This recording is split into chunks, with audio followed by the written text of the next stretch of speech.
Hallo und herzlich willkommen zu einem weiteren Unboxing auf unserem Kanal. Wie versprochen unboxen wir heute das neue Magic Keyboard. Von außen erstmal total unspannend und wie man es eigentlich nicht von Apple kennt, kommt nach langer Zeit nochmal das Unboxing-Messer zum Einsatz.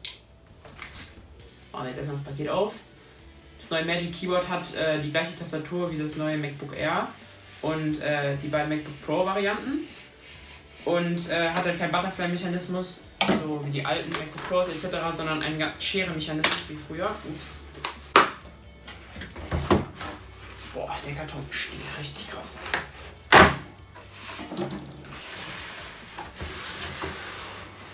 Da sieht man es, wieder schön drin. Und das erste, was mir auffällt, ist, dass es schon recht schwer ist. Boah, ey, das steht echt richtig krass. So, hier braucht man dann allerdings kein Messer mehr. Hier kann man dann Apple-typisch einfach aufziehen. So.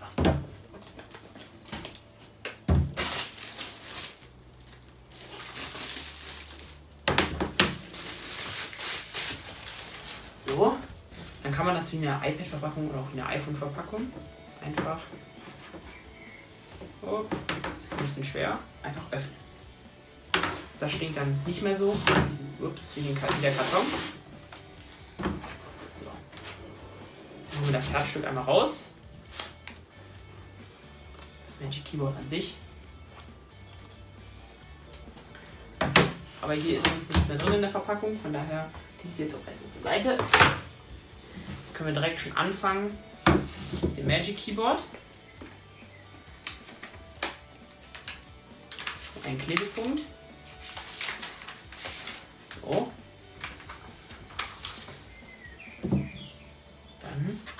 Dann schauen wir das neue Scharnier. Aufklappen. Dann sieht man innen erstmal eine Einführung wieder. Designed bei Apple in California. So, dann einmal wieder iPad Magic Keyboard. Der User Manual.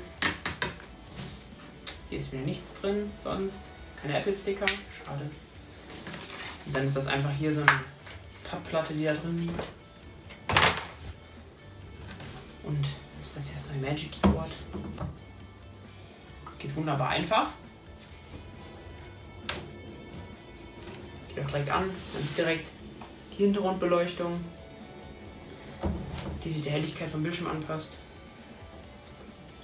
Fühlt sich an sich sehr edel an. Vor allen Dingen ist es schön, dass es sanft zufällt und nicht einfach, also dass es quasi aufgehalten wird. Was mir jetzt wohl auffällt, ist, dass der Mechanismus ein bisschen hakelig geht, also wenn man den jetzt so öffnet. So. Hier merkt man, dass es einrastet. Hier. Ja, okay, ist aber auch gut, damit es halt nicht mehr runterfällt. Ja. Sonst, so sieht es zugeklappt aus. Direkt schon voll. Jetzt können wir mal hier die Dicke sehen.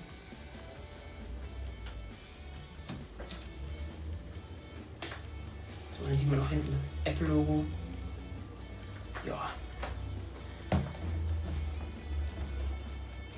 Ist ein bisschen ungewöhnt groß dann das iPad so, weil es halt ein anderes Format ist als ein MacBook. Also wirkt jetzt nicht direkt wie ein MacBook. Sieht auch ein bisschen, hat auch ein bisschen was von einem iMac, weil es halt so schwebend aussieht. Ja. Kurz hier.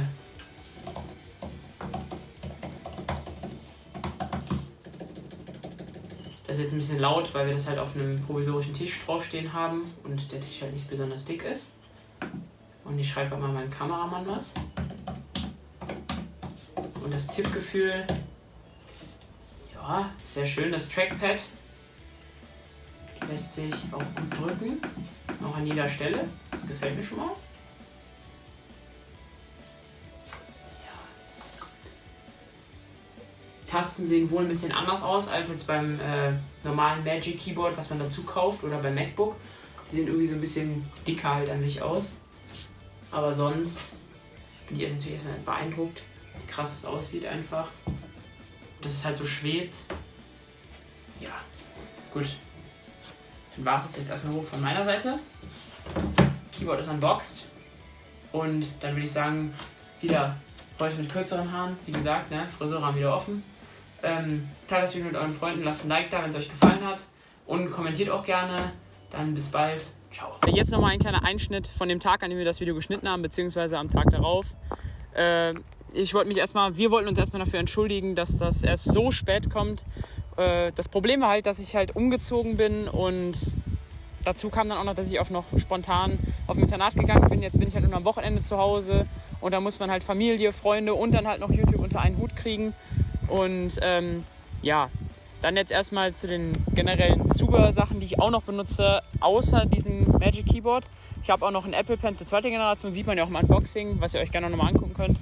Und das Problem ist, jetzt springe ich auch schon direkt über zum Service von Apple, dass bei dem Magic Keyboard, das habe ich erst am Tag, nachdem wir das Video aufgenommen haben, gesehen, da hat sich halt, hier liegt ja der Akku beim Magic Keyboard, hier ungefähr, und der hat sich halt aufgebläht, das haben wir aber am Tag vom Auspacken halt noch nicht gesehen. Und da war es aber auch gar kein Problem. Also das waren wir am Tag danach in Düsseldorf, waren dann beim Apple Store. Der hat uns das eigentlich auch ohne zu mucken, sage ich jetzt einfach mal, umgetauscht. Das ging halt natürlich auch, weil ich ja noch in den 14 Tagen war, da machen die das ja eh immer. Da war ich erst mal ein bisschen enttäuscht und zudem kommt auch noch, dass der Apple Pencil oben so leicht angilbt. Und da habe ich halt angerufen letztens. Und da hatte ich halt nicht so gute Erfahrungen. Da hatte ich dann so eine Mitarbeiterin dran, die dann zuerst so meinte, so ja, ist ja per Apple Care Plus abgedeckt. Aber dann wird dann einfach, wenn man den dann eintauschen lässt mit Apple Care Plus, einfach eine von den 2 kostenlosen Reparaturen für das iPad einfach eingelöst. Und das fand ich natürlich, da habe ich dann nachgedacht und habe das dann der Support-Mitarbeiterin gesagt. Ich so, wird da nicht eine von den kostenlosen Reparaturen weggenommen? Ja, das wird dann eingelöst. Ich so, ja okay, aber der ist doch total günstig und das iPad ist total teuer. Wenn ich ja nachher was am iPad habe, dann ist das ja auch wieder blöd. Ja, egal. Letzten Endes tauschen jetzt nicht um, weil das ist mir einfach jetzt zu blöd. Dann hatte ich auch noch ein Problem mit meinem iPad. Da war ja auch eine ganz kleine Katsche. Hier oben im Aluminiumrahmen also zwischen Display und dem Rahmen war eine Katsche. Und weil die halt da war, hat die auch mal so komisch das Licht reflektiert. Und dann ist die halt einem mal ins Auge gefallen, wenn man halt damit gearbeitet hat. Und das habe ich dann dem Support-Mitarbeiter auch noch gesagt. Und der meinte dann so, ja, kein Problem, das könnten wir auch machen ohne Apple Care Plus. Also weil das eine Garantie ist. Du musst halt nur nachvollziehen können, dass das so ist. Aber also dass man das nicht selbst gemacht hat. Dann habe ich aber auch dagegen entschieden, weil hier ist jetzt schon das Profil von meiner neuen Schule drauf. Und da habe ich halt dann auch keine Lust, weil dann muss ich wieder zu dem Techniker hingehen, wieder Geld bezahlen für die Lizenz. Und letzten Endes habe ich mich dann halt dagegen entschieden. Und ja, also Langzeiterfahrung auch bis jetzt so in der Schule. Das Magic Keyboard ist sehr angenehm, also auch gut zum Schreiben. Aber es ist halt sehr also nicht kratzanfällig, aber man sieht halt schnell Gebrauchsspuren. Die Tastatur ist ein bisschen lauter als andere, das stört mich jetzt nicht. Also das Tastengefühl ist sehr gut, aber man sieht halt auch richtig schnell Fingerabdrücke so auf der Tastatur. Und dann benutze ich auch noch für die Schule eine Laptop-Tasche, so eine kleine, weil, also fürs MacBook Pro 13 Zoll, da passt es extrem gut rein, weil das wird ja nochmal deutlich dicker durch dieses Magic Keyboard. Das ist dann auch so eine Kuschelhülle, also so eine Art Mikrofaser, das ist so ein Gemisch aus Mikrofaser und Kuschelhülle. Aber das habe ich halt gekauft, weil ich halt auch gesehen habe bei anderen Reviews, dass halt dieses Magic Keyboard extrem beziehungsweise extrem gebrauchsspurenanfällig ist.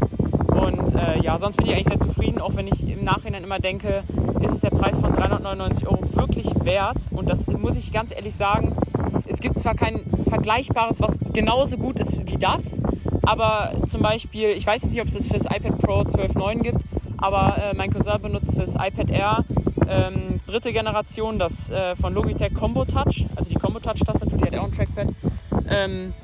Die hat halt auch ein paar Vorteile. Erstens, weil sie halt viel deutlich günstiger ist, aber das sieht halt schon, also es gibt wirklich keine Tastatur, die besser aussieht als diese Tastatur, weil es sieht wirklich, auch in der Schule sagen immer wieder, boah, sieht das cool aus, so, weil das halt so schwebend da drin ist, weil das halt mit Magneten da drin gehalten wird.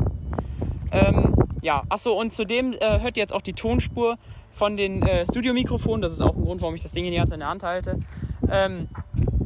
Wofür ich mich auch noch entschuldigen wollte, ist, dass der Ton jetzt so ein bisschen windig ist. Wir sind halt auf dem Feld gegangen, weil das halt zu Hause noch ein bisschen chaotisch ist, so mit Umzug und etc. Und das war's noch von meiner Seite. Wie gesagt, es tut mir nochmal leid, dass das Video erst so spät kam. Und ich hoffe, ihr verzeiht mir das. Das Video könnt ihr natürlich auch gerne liken, mit euren Freunden teilen und vor allen Dingen bitte kommentieren. Mal vorschlagen, so worüber ich noch was drehen könnte. Wollt ihr noch irgendwas zu dem iPad wissen, zu der Schulerfahrung? Und aber sonst war es jetzt erstmal von meiner Seite. Und dann würde ich sagen, sehen wir uns im nächsten Video. Ciao.